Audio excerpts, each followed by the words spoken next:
आज सबसे पहले बात करेंगे जम्मू कश्मीर के मुख्यमंत्री उमर अब्दुल्ला की, जिन्होंने अपने अधिकारियों के साथ एक मीटिंग की है और इस मीटिंग में उमर अब्दुल्ला ने हाइब्रिड गवर्नेंस सिस्टम का यहां पर जिक्र किया है। उमर अब्दुल्ला ने इसका जिक्र क्यों किया है उसके बारे में आपको बताएंगे। इसके बाद आपको बताएंगे कि नेशनल कॉन्फ्रेंस के सांसद आगा राउल्ला ने मुख्यमंत्री उमर अब्दुल्ला को यहां पर चिट्ठी लिखी है और उन्होंने जो मुख्यमंत्री उमर अब्दुल्ला और नेशनल कॉन्फ्रेंस ने जनता से वादे किए थे उसकी याद उन्होंने यहाँ पर उन्हें दिलवाई है। इसके बाद आपको बताएंगे कि जम्मू कश्मीर असेंबली का सत्र जो है वो अब 4 नवंबर को यहाँ पर होने वाला है और 5 दिन तक ये सत्र जो है वो यहाँ पर चलेगा। और आखिर में आपको बताएंगे कि अखनूर के बट्टल में इस बार जो आतंकियों को यहाँ पर मारा गया है, इसमें यहाँ पर सेना के जवानों ने आतंकियों के नजदीक जाए बगैर ही उनका काम तमाम किया है। आप देख रहे हैं जमहूरियत की बात। आज इन खबरों पर विस्तार से करेंगे चर्चा।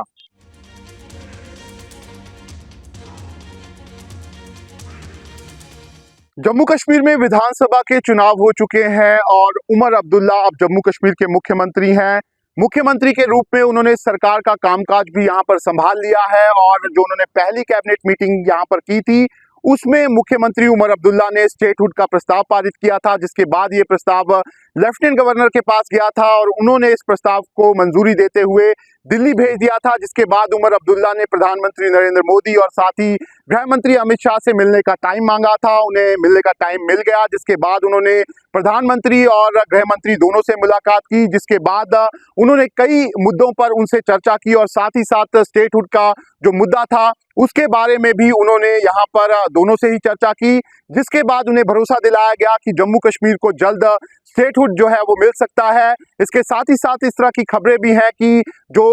संसद का सत्र नवंबर में होने वाला है उसमें जम्मू कश्मीर को राज्य का दर्जा देने को लेकर प्रस्ताव जो है वो आ सकता है। लेकिन इस बीच उमर अब्दुल्ला जो जम्मू कश्मीर में सरकार चला रहे हैं उसमें कहीं ना कहीं वो अधिकारियों से यहाँ पर नाराज होते हुए दिख रहे हैं। दरअसल उमर अब्दुल्ला ने यहाँ पर विजिलेंस डे पर एक मीटिंग अधिकारियों की बुलाई थी और उस दौरान उन्होंने अधिकारियों को कई तरह की बातें यहाँ पर कही, लेकिन उन्होंने इस मीटिंग में हाइब्रिड गवर्नेंस सिस्टम जो है उसका जिक्र किया और उसको लेकर यहाँ पर चिंता जो है वो जताई और उन्होंने साफ तौर पर यहाँ पर कहा कि कुछ लोग यहाँ पर ऐसे हैं जो ये सोच रहे हैं कि वह सिस्टम का एक्सप्लॉयटेशन जो है वो अपने फायदे के लिए यहाँ पर कर सकते हैं। इसके साथ ही साथ कुछ ऐसे लोग हैं उन्हें लगता है कि जम्मू कश्मीर का जो सिस्टम है उसमें वो ये खामियां जो है वो निकाल सकती हैं, लेकिन साफ तौर पर उन्होंने कहा कि ये बिल्कुल कुछ टाइम के लिए है, क्योंकि जो वो दिल्ली गए थे, जो उनको एश्योरेंसेस मिली है उसके बाद जम्मू कश्मीर में जल्द ही स्टेटहुड जो है वो यहाँ पर मिल सकता है। ऐसे में साफ तौर पर उन्होंने हिदायत उन लोगों को दी है जो इस तरीके से सिस्टम को एक्सप्लॉयटेशन जो है वो यहाँ पर कर रहे हैं। जरूर उमर अब्दुल्ला ने कई तरह की बातें जो है वो इस मीटिंग में यहाँ पर कही हैं और इस मीटिंग का जो वीडियो है वो भी यहाँ पर पब्लिक हुआ है, लेकिन साफ तौर पर ऐसा लग रहा है कि कहीं ना कहीं कई ऐसी चीजें हैं जिस पर यहाँ पर अधिकारियों और उमर अब्दुल्ला की जो नई सरकार बनी है उसमें यहाँ पर डिफरेंसेस साफ तौर पर दिख रहे हैं। और ऐसा पहले ही माना जा रहा था, क्योंकि जम्मू कश्मीर में ये पहला मौका है जब यूनियन टेरिटरी में यहाँ पर सरकार चल रही है और यूनियन टेरिटरी में कई ऐसे बड़े अधिकार होते हैं जो यहाँ पर लेफ्टिनेंट गवर्नर के पास होते हैं और जो यहाँ पर जितने भी अधिकारी हैं, खासतौर पर पुलिस के अधिकारी हैं, उनका कंट्रोल सीधे तौर पर यहाँ पर लेफ्टिनेंट गवर्नर के पास है। ऐसे में अब यहाँ पर साफ तौर पर जो उमर अब्दुल्ला ने बातें कही हैं उससे ऐसा लग रहा है कि जो यहाँ पर अधिकारी हैं उनके साथ कहीं ना कहीं कई बातों पर यहाँ पर डिफरेंसेस जो है वो साफ तौर पर नजर आते हुए दिख रहे हैं। अंदर खाने कई तरह की और खबरें जो है वो यहाँ पर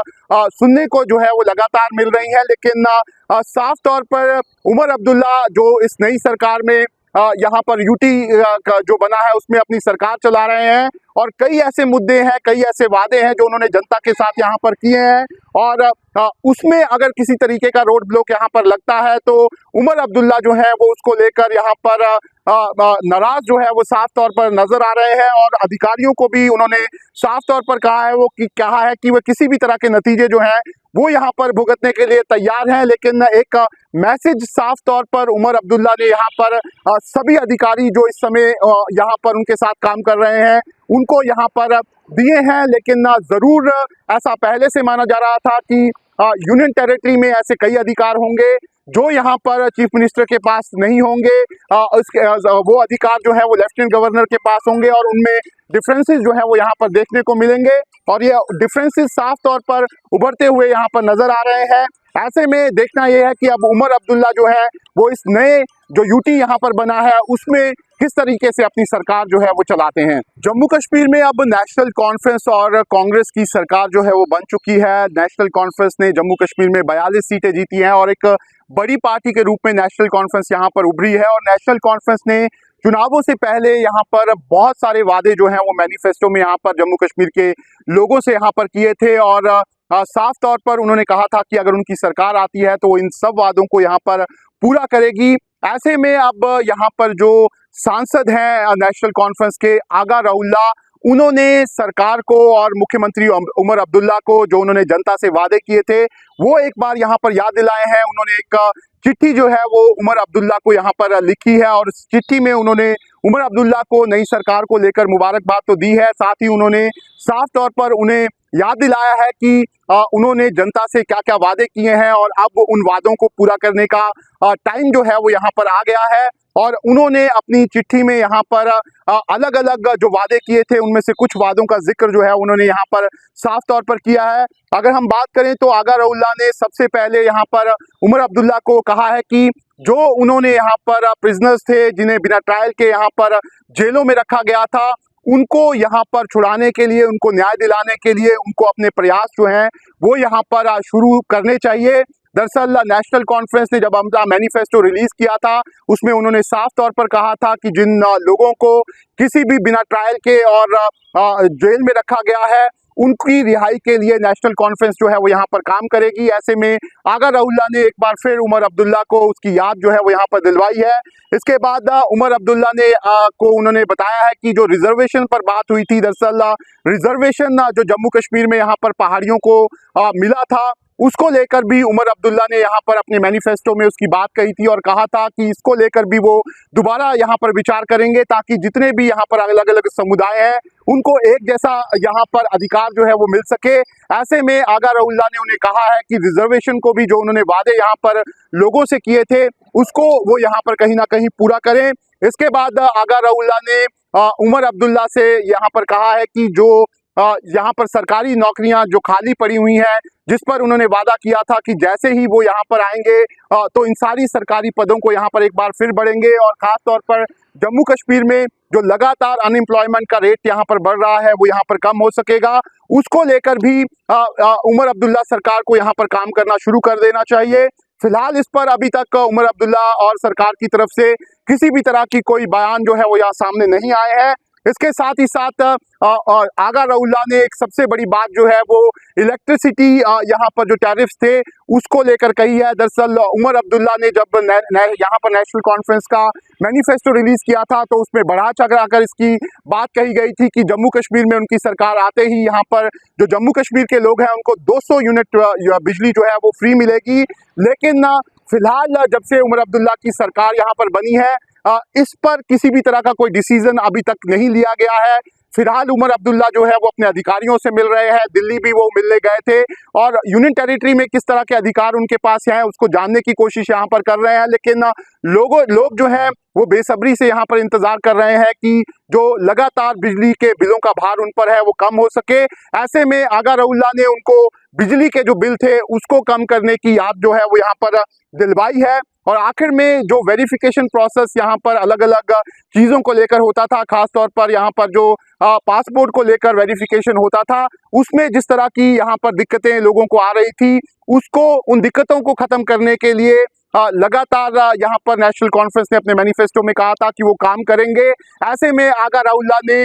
इसके बारे में भी यहाँ पर उमर अब्दुल्ला को कहा है कि वो इसके बारे में भी अपना काम जो है वो शुरू करें। ऐसे में अब जो यहाँ पर उमर अब्दुल्ला के ही जो सांसद हैं वो उमर अब्दुल्ला को अपने किए गए वादों को पूरा करने की बात यहाँ पर कर रहे हैं। फिलहाल जम्मू कश्मीर में जो सरकार चल रही है, जो उमर अब्दुल्ला हैं और जो उनके मंत्री हैं वो यहाँ पर जो नया निज़ाम है, यूटी में जो नया सिस्टम है उसको समझने की कोशिश यहाँ पर कर रहे हैं। लेकिन ज़रूर जो जम्मू कश्मीर के लोग हैं वो इंतजार कर रहे हैं कि उमर अब्दुल्ला अपने किए हुए वादों को कब पूरा करते हैं। और अब उमर अब्दुल्ला के खुद के सांसद ने उमर अब्दुल्ला को उनके वादे जो हैं वो याद दिला। अब बात करते हैं जम्मू कश्मीर में होने वाले विधानसभा सत्र की। जम्मू कश्मीर में सरकार बनने के बाद अब जम्मू कश्मीर का पहला विधानसभा सत्र जो है वो होने जा रहा है और इसको लेकर कैलेंडर जो है वो यहाँ पर जारी कर दिया गया है। 4 नवंबर को ये विधानसभा सत्र शुरू होगा और 5 दिन तक ये विधानसभा सत्र जो है वो जम्मू कश्मीर में चलेगा। और अगर हम विधानसभा सत्र की बात करें तो 4 नवंबर को जो स्पीकर बनेगा विधानसभा का उसका चुनाव यहाँ पर किया जाएगा। इसके साथ ही साथ उपराज्यपाल जो है वो सदन को यहाँ पर संबोधित जो है वो 4 नवंबर को करेंगे। उसके बाद 5 नवंबर को जो जम्मू कश्मीर की विधानसभा में पहले विधायक हुआ करते थे, अब जिनकी मृत्यु हो चुकी है, उन दिवंगत नेताओं को यहाँ पर 5 नवंबर को याद किया जाएगा। उसके बाद 6 और 7 नवंबर को लेफ्टिनेंट गवर्नर का जो अभिभाषण है उस पर जो धन्यवाद प्रस्ताव है उस पर चर्चा की जाएगी और 8 नवंबर को यहाँ पर इस धन्यवाद प्रस्ताव पर सवाल जवाब जो है वो यहाँ पर पूछे जाएंगे। ऐसे में जो पहला विधानसभा सत्र जम्मू कश्मीर का होने वाला है वो 5 दिन तक यहाँ पर चलेगा। इस बीच जो विधानसभा सत्र ये होने वाला है उसमें डिप्टी स्पीकर को लेकर एक बड़ी मीटिंग जो है वो यहाँ पर बीजेपी 3 नवंबर को श्रीनगर में करेगी और इस मीटिंग में जो कौन डिप्टी स्पीकर बनेगा और साथ ही साथ यहाँ पर विधानसभा में विपक्ष का नेता बनेगा उसका चुनाव यहाँ पर बीजेपी करेगी और सभी 29 विधायक इस मीटिंग में मौजूद रहेंगे। साथ ही साथ केंद्रीय पर्यवेक्षक तरुण चुग जो है वो भी इस मीटिंग में यहाँ पर मौजूद रहेंगे और चुनाव किया जाएगा कि किसे यहाँ पर डिप्टी स्पीकर और विपक्ष का नेता जो है वो बनाया जाएगा। इसको लेके फिलहाल औपचारिक तौर पर अभी बीजेपी को नहीं कहा गया है, लेकिन बीजेपी ने एक तरह से अपनी मीटिंग जो है वो 3 नवंबर के लिए यहाँ पर बुलाई है और उस मीटिंग में डिप्टी स्पीकर का पद किसे दिया जाएगा उसको लेकर यहाँ पर आखिरी डिसीजन जो है वो लिया जाएगा। साथ ही साथ विपक्ष का नेता कौन होगा इसके बारे में भी चर्चा होगी। कई ऐसे बड़े नाम हैं जिसको लेकर यहाँ पर चर्चा हो रही है। खास तौर पर सुनील शर्मा का नाम सबसे ऊपर है। बताया जा रहा है कि सुनील शर्मा बीजेपी के जनरल सेक्रेटरी हैं, साथ ही साथ पार्डर से जीत के भी आए हैं और उनका नाम इस समय सबसे ऊपर विपक्ष के नेता के रूप में देखा जा रहा है। और दूसरी तरफ अगर हम डिप्टी स्पीकर की बात करें तो बीजेपी के पास कई यहाँ पर अनुभवी नेता जो है वो मौजूद हैं। खास तौर पर देवेंद्र राणा की बात करें तो नगरोटा के विधायक हैं, साथ ही साथ नेशनल कॉन्फ्रेंस में वो पहले रहे हैं। इसके साथ ही साथ श्यामलाल शर्मा जो है वो यहाँ पर कांग्रेस पार्टी में हुआ करते थे, अब विधायक जीते हैं, उनको डिप्टी स्पीकर बनाया जा सकता है। साथ ही साथ नरेंद्र सिंह जो है बीजेपी के नेशनल सेक्रेटरी हैं, उनको भी यहाँ पर डिप्टी स्पीकर का पद जो है वो दिया जा सकता है। ऐसे में बीजेपी जो है वो डिप्टी स्पीकर का पद जो है वो उसको लेकर एक बड़ी मीटिंग 3 नवंबर को करेगी। लेकिन जरूर ये जो विधानसभा का सत्र है, पहले ही नेशनल कॉन्फ्रेंस जब चुनाव हो रहे थे उन्होंने कहा था कि जो पहला सत्र होगा उसमें 370 का मुद्दा जो है वो यहाँ पर ले उठेगा और उसमें वो 370 पर रेजोल्यूशन लेकर आएंगे। साथ ही साथ स्टेटहुड का मुद्दा जो है उसके बारे में भी नेशनल कॉन्फ्रेंस ने चर्चा की थी। स्टेटहुड का मुद्दा उमर अब्दुल्ला कैबिनेट में लेकर आए हैं, दिल्ली प्रस्ताव जा चुका है, लेकिन धारा 370 को लेकर उमर अब्दुल्ला और यहाँ पर जो नेशनल कॉन्फ्रेंस के दूसरे नेता हैं वो 370 को लेकर रेजोल्यूशन लाते हैं या नहीं लाते हैं वो यहाँ पर देखना दिलचस्प होगा। लेकिन अगर 370 को लेकर रेजोल्यूशन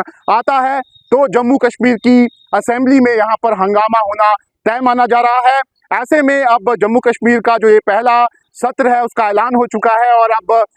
सबकी निगाहें इस पर है कि अब ये जो पहला विधानसभा सत्र होगा उसमें जो नेशनल कॉन्फ्रेंस है वो 370 का रेजोल्यूशन लेकर आती है या फिर नहीं। आखिर में आप बात करते हैं अखनूर के बट्टल में हुए सेना के बड़े ऑपरेशन की, जिसमें सेना ने 3 आतंकवादियों को मारने में कामयाबी हासिल की है और ये जो तीनों आतंकवादी हैं इनसे बड़ी तादाद में यहाँ पर हथियार मिले हैं। खास तौर पर इन आतंकवादियों से M4 गन मिली है। ये M4 गन अफगानिस्तान में जो अमेरिकन ट्रूप्स थे वो छोड़ के गए थे और अब ये गन जो है वो जम्मू कश्मीर में इन आतंकवादियों के पास पहुंच गई हैं और जितने पिछले कुछ यहाँ पर महीनों में इनकाउंटर हुए हैं उसमें कई आतंकवादियों से M4 गन्स जो हैं वो यहाँ पर मिली हैं। इसके साथ ही साथ जो स्टील कोटेड बुलेट हैं वो भी इन आतंकवादियों से यहाँ पर मिली है। आतंकवादियों ने पिछले कुछ समय में जो हमले किए हैं उसमें स्टील कोटेड बुलेट का इस्तेमाल किया है। ये स्टील कोटेड बुलेट जो है वो किसी भी गाड़ी में यहाँ पर चीरती हुई अंदर जो है वो जा सकती हैं। ऐसे में आतंकी जब भी यहाँ पर सेना के किसी भी गाड़ी पर हमला कर रहे हैं उसमें इन्हीं स्टील कोटेड बुलेट्स का इस्तेमाल कर रहे हैं। इसके साथ ही साथ AK-47 राइफल, बड़ी तादाद में यहाँ पर मैगजीन, साथ ही साथ खाने पीने का सामान, बुलेट प्रूफ जैकेट और भी दवाइयाँ, साथ ही केमिकल्स जो हैं वो इन आतंकवादियों से यहाँ पर बरामद हुआ है। ऐसे में सेना का साफ तौर पर कहना है कि एक बड़ी साजिश के तहत ये आतंकी जो हैं वो बट्टल में पहुंचे थे, लेकिन समय रहते सेना को यहाँ पर जानकारी मिली और सेना ने इन आतंकियों को एक जगह पर ट्रैप कर दिया। जिस जगह पर ये आतंकी ट्रैप हुए थे वो एक बिल्डिंग थी और उस बिल्डिंग में सेना ने